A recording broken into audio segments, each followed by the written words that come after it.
শিশিরবাবু বর্ষিয়ান মানুষ, দীর্ঘদিনের রাজনীতিবিদ, অভিজ্ঞ মানুষ, কিন্তু এই ধরনের কথা বলে মানুষের কাছে ক্ষমা চাইব বলে নাটক করলে মানুষ ক্ষমা করেন না।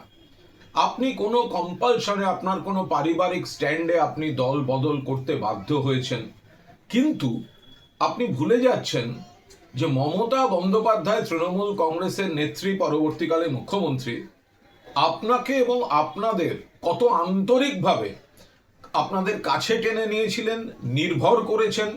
আপনি নিজেও সাংসদ হয়েছেন, কেন্দ্রীয় মন্ত্রী, রাষ্ট্রমন্ত্রী, বাট কেন্দ্রীয় মন্ত্রী। আপনাকে কোন পরিস্থিতিতে, কাদের আপত্তি সত্ত্বেও মমতা বন্দ্যোপাধ্যায় করেছিলেন, সেটা ভুলে যাওয়া বোধহয় শিশিরদার মতো অভিভাবকোচিত বয়সের বর্ষিয়ান মানুষের এই সস্তা রাজনীতিটি করা ঠিক হচ্ছে না। তৃণমূল থেকে আপনারা প্রচুর সম্মান পেয়েছেন, পদ পেয়েছেন, জনপ্রতিনিধিত্ব পেয়েছেন, প্রশাসনিক পদে আসতে পেরেছেন।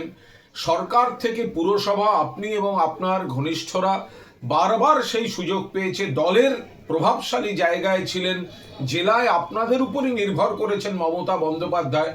এখন আপনাকে যেতে হয়েছে কোনো কারণে বিজেপিতে, তার জন্য তৃণমূলে যাওয়াটা ভুল।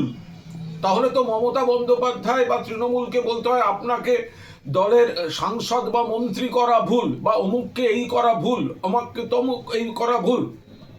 তৃণমূল যেটা দিয়েছেন, মমতা বন্দ্যোপাধ্যায়ের জন্য আপনি যেটা পেয়েছেন, সেটার জন্য ধন্যবাদটাই থাক।